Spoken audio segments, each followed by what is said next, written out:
he said, I'm sorry, I can't vote for you. I'm like, what do you mean? He's like, I can't vote for anybody that hasn't raised teenagers. And I was like, how rude. Like in my mind, I'm just thinking like, oh, like, what's wrong with, I mean, okay, whatever. Teenagers are hard. I get it, blah, blah, blah, right? Oh my goodness. I went back, I will tell you this, when I ran for the Senate, because I was in the House for 7 years. By then, I'd had a teenager, right? And my teenager had graduated, my oldest teenager had graduated high school. And so by then, I went back and knocked on his door when I was running for election for the Senate. And I said, hey, you can vote for me now. And he said, what do you mean? I said, well, you told me you wouldn't vote for me because I didn't hadn't raised teenagers. I said, yeah, that's true. I won't.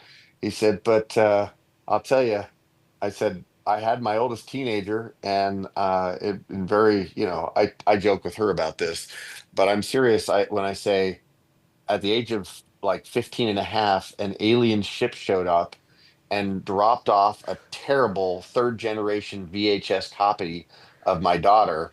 And she lived in our house for the next 3 years. And then around 21 or yeah, 21, 22, the alien ship showed up again and dropped it off the original and like took back the poor alien copy. And those, I will say, those few years were very formative for me. They were hard. You have expectations of what you think being a parent is and what child rearing is going to be, and those were hard. And so I enjoyed going back to that gentleman's door and saying, "Look, I've been I've been through Moses's wilderness, through trip through the desert.